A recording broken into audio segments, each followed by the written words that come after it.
Hi viewers, welcome to help in Telugu. ఇవాటి video చాలా informative video. ఎవరు కూడా వీడియోని స్కిప్ చేయకండి. ఎస్పెషల్గా మన డిజేబుల్ పర్సన్ అంటే మన వికలాంగులు అనమాట. సో వాళ్ళకి ఈ వీడియో అనేది చాలా ఇంపార్టెంట్ వీడియో కాబోతుంది. ఎందుకంటే ఆసరా పెన్షన్ ఇప్పుడు మనకు న్యూ గవర్నమెంట్ ఫామ్ అయిన తర్వాత ఇది చేయూతకి మారిందనమాట. సో ఈ చేయూత పెన్షన్ కోసం చాలామంది 6 హామీలు ఎప్పుడైతే మన గవర్నమెంట్ అనేది ఫామ్ అయిన తర్వాత 6 హామీల కోసం అందరూ ఫాములు అనేది ఫిల్ చేశారు. కానీ ఇంతవరకు వాళ్ళకి రెస్పాన్స్ అనేది లేదు. సో యాక్చువల్గా చాలామందికి అనేది స్పెషల్గా వికలాంగులు అనమాట, వాళ్ళకి ఈ పింఛన్ అనేది ఎలా పొందాలో అనేది చాలామంది కన్ఫ్యూజ్ అవుతుంటారు.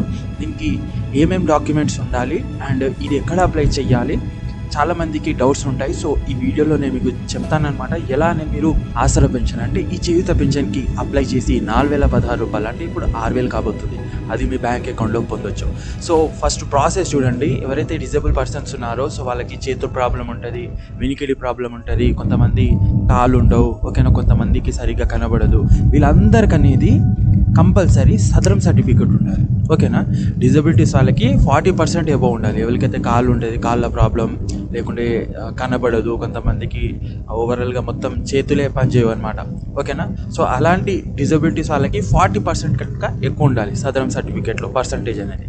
ఇన్ కేస్ మీకు వినపడదు అనుకోండి, వాళ్ళకు మాత్రం 51% అనేది కంపల్సరీ ఉండాలి సదరం సర్టిఫికేట్లో, అప్పుడే వాళ్ళు ఎలిజిబుల్ అవుతారు.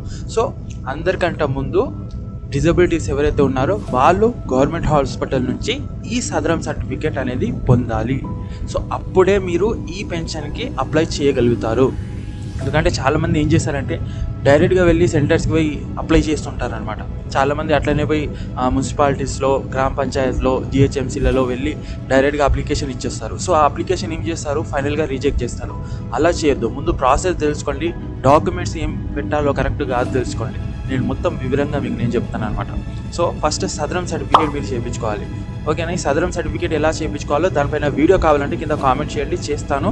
ఈ సదరం సర్టిఫికేట్ ఈజీగా 15 డేస్లో ఎలా పొందొచ్చో అర్హులైన వికలాంగులు వాళ్ళు, ఓకేనా. సో నా కింద డెఫినెట్గా కామెంట్ చేయండి, నేను దానిపైన వీడియో చేస్తాను. సో ఇప్పుడు మనం ఈ సర్టిఫికేట్ మీ దగ్గర ఉంది, మీరు 40% కనుక ఎక్కువ ఉంది అనుకుంటే మీరు ఈ ఆసరా పెన్షన్, చేయూత పెన్షన్కి అప్లై చేసుకోవచ్చు అనమాట.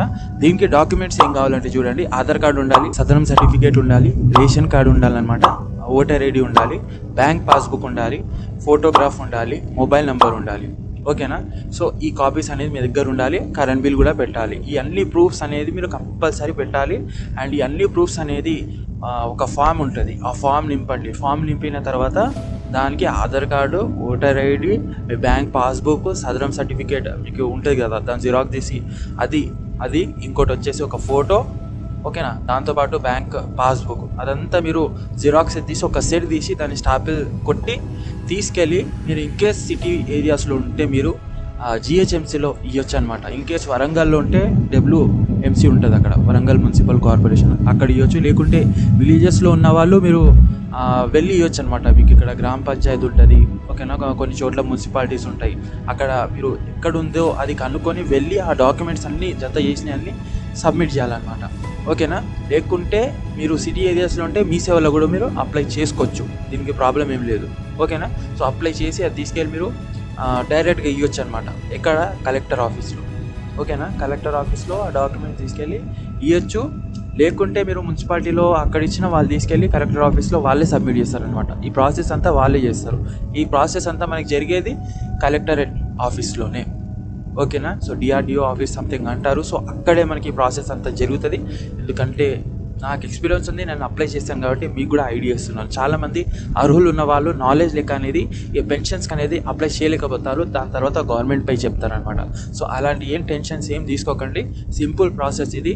ఎవరైతే వికలాంగులు ఉన్నారో 40% ఎక్కువ ఉందో దీనికి ఏజ్ లిమిట్ లేదు. చిన్న పిల్లలు కూడా ఉంటారు, పెద్దవాళ్ళు కావచ్చు, ముసలి వాళ్ళు కావచ్చు, ఓకేనా. మీరు ఎలిజిబుల్ అయితే 100% మీకు గవర్నమెంట్ అనేది పెన్షన్ అనేది ఇస్తుందన్నమాట, ఓకేనా.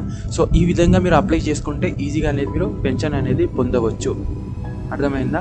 సో ఏమైనా డౌట్స్ ఉంటే నా కింద కామెంట్ చేయండి. ఆల్రెడీ మీరు సబ్మిట్ చేసినాం అనుకుంటే ఈ 6 హామీలకి సో వెయిట్ చేయండి, అప్పుడు రావచ్చు. ఇన్ కేస్ ప్రాబ్లం వస్తే అక్కడ వెళ్ళి మీరు డాక్యుమెంట్ సబ్మిట్ చేయవచ్చు. సో ఈ విధంగా ప్రాసెస్ అనేది ఉంటుంది. ఫస్ట్ సదరం సర్టిఫికేట్ మీరు ఎలాగైనా తెప్పించుకోండి, దానిపైన నేను వీడియో చేస్తాను. అర్థమైందా? సో ఫైనల్గా మీకు ఈ వీడియో అనేది అర్థమై ఉంటుంది. డెఫినెట్లీ నా కింద కామెంట్ చేయండి. కలుస్తాను నెక్స్ట్ వీడియోలో. Thanks for watching. జై హింద్.